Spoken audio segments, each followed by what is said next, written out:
I don't know about you. Did you test a lot? I fucking, if for those of you who don't know, when you audition for a thing, usually you audition for the casting director, and if they like you, they send you to the producers, and if the producers like you, they're like, we're gonna test you, and they make your deal then and there, and you're locked in, and then you. It's one of the most stressful human experiences. It is for me. That you could only, I mean, it's like, because you have to go in, like sometimes you would have to go into the president's office. Oh my God. Right? Yeah. And you're just, you and 3 people, and you go, oh, if I fuck this up, I'm out. It's a level of stress that only like the most elite Marines go through. So I don't want to steal valor here, but I do board planes early. Yeah. I tell people I'm a veteran of the network wars. But it's so hard. It's so hard. Then you test for the studio, and then if they like you, you go to the network. And sometimes, like Bobby said, that will be like just a woman's office with like 4 other people who are told that if they laugh, they will be fired. And you have to like sweatily go in there and fucking. They never laugh. They never. They don't know what laughter is. No, it's so stressful. And they're just standing. They sit there like this, and the whole time you're going, did I just lose it? Yeah. Like you're trying to be in the scene and be grounded, and you're trying to listen, but it's like why aren't they just submitting to the experience? Like, what is that whole thing of like trying to keep poker face when there's talent in front of you? I don't know. I don't know if it's a power culture. trippy it's a thing. Power trip thing. I think it's so is gross. Yeah, and I don't know. I don't know the answer to that, but it was very stressful, and I never ever made it past the network test. I never once did. I'm talking. I tested 30 times. Wow. For every level of show, and never got hired, and it's depressing. And Mindy Kaling, God bless her, basically said to the network, said to Fox, "Is like he's it. He's the guy. We're not testing anyone. You got to." She muscled them, and well, I mean, that's essentially how I got anything. Was like either I would have Scott Armstrong go, you know what. I know that was a terrible audition, but he didn't read any of the lines. Yeah. I remember one time I stand up.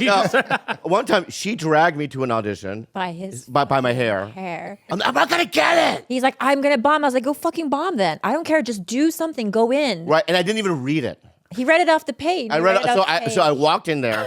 Right, and there was, you know how you go in, it's like, it was like early on, so there's like 30 people you know. We were fighting in the parking lot. We were almost fist fighting. Yeah. Right, and I picked up the thing, I walk in there they didn't even see my face.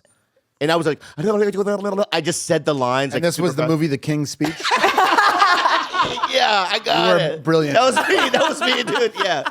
And after I was done, I crumpled it up. I go, later, and I left. And I ended up getting... cussed me out. He was like, fuck you, that was fucking the worst. You made me fucking do this, you bitch. Yeah. I go, bitch, that was fucking PTSD trauma, bitch. Right? And the casting people were like, listen, his audition was bad, but we heard him yelling at his kids. And he has the perfect amount of anger to play Ted Bundy. And then that day, they called, they go, they're going to test you. Yeah. But they go, can you read the script?